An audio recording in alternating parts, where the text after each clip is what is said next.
Hello everyone and welcome back to another Star Wars figure review. Today we're taking a look at some Funko Pop vinyl figures, and first up, hot off the heels of her appearance in The Mandalorian, but based on her appearance from Season 7 of The Clone Wars, is of course Bo-Katan Kryze. This is probably one of the cooler pops that Funko have released in recent memory, and it is part of a wave of incredible Clone Wars themed pop vinyl figures.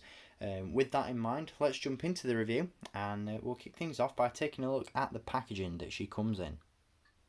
So as you can see, you've got your pretty much standard Funko Pop vinyl figure box here. Down at the front you have some really cool artwork of the character accompanied by the character's name.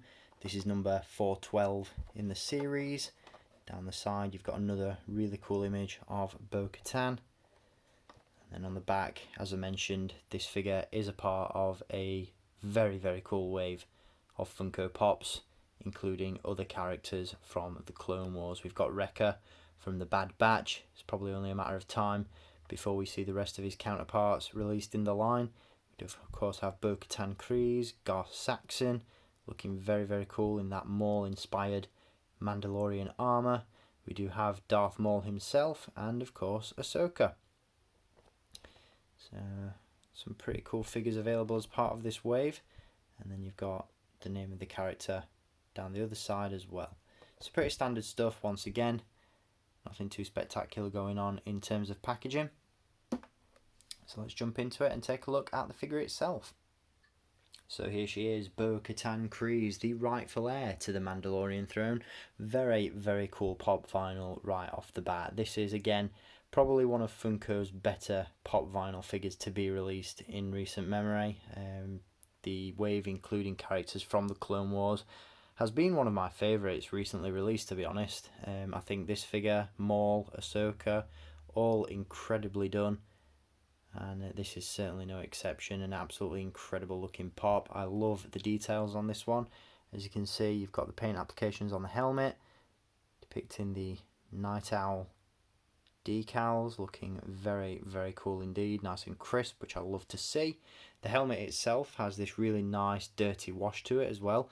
I'm not sure whether it's going to show up on camera, but in person it looks really good. Gives a nice worn effect to the helmet itself, quite realistic in terms of a Funko Pop.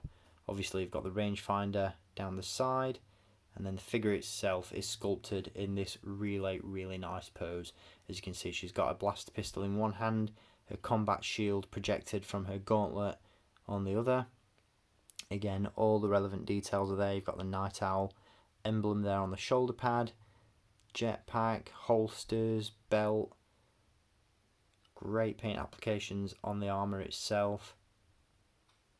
Really cool design all round. I absolutely love the dynamic poses that Funko have been applying to some of their recent pop vinyls. This one, again, no exception to the rule. Looks really good, and the paint is so nice and crisp on this one. Now, obviously, as with most recent Funko Pop vinyl releases, this figure isn't removable from the display stand, but if you're going to sit this one on a shelf, it doesn't really matter too much. I do like what Funko are doing with some of their newer display stands, particularly the one that I've seen with Qui-Gon Jinn, which is inspired by the flooring of the Jedi Council chamber from the Phantom Menace. That looks really cool, so hopefully going forward Funko apply these more unique display stands that obviously correspond with the character. I think that would be really nice to see, because obviously they have to include these display stands and make the figures bobbleheads, of course, to avoid licensing conflicts with companies such as Hasbro.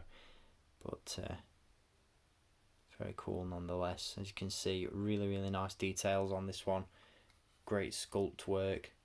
Again, the paint applications on that helmet, really nice and crisp. And again, just a stunning looking pop vinyl. This one really has got me excited for Hasbro's Black Series 6-inch figure that is due to come out soon. I know some guys over in the US have already got their hands on that one. I'm really excited to pick it up.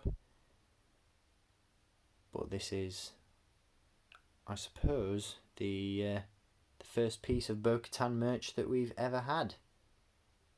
which is crazy to think that the character's been in our lives for quite a while now, several years since she made her debut in the Clone Wars. But great to finally have in Funko Pop form. Now, I picked up this pop from Funko Europe, so I'll include a link down below in the video description where you can pick this one up for yourself. But definitely recommend picking this one up if you're a Funko Pop collector or a fan of Bo-Katan in general. This will go a long way towards putting together a really cool display for that character. So that's going to do it for this review. I hope you've enjoyed taking a look at something a little bit different. I'll be back with another Funko Pop vinyl figure review in my next video. I'm going to give you a look at another character from the Clone Wars in that one. So stay tuned, and until next time, as always, thank you for watching, keep collecting, and may the Force be with you.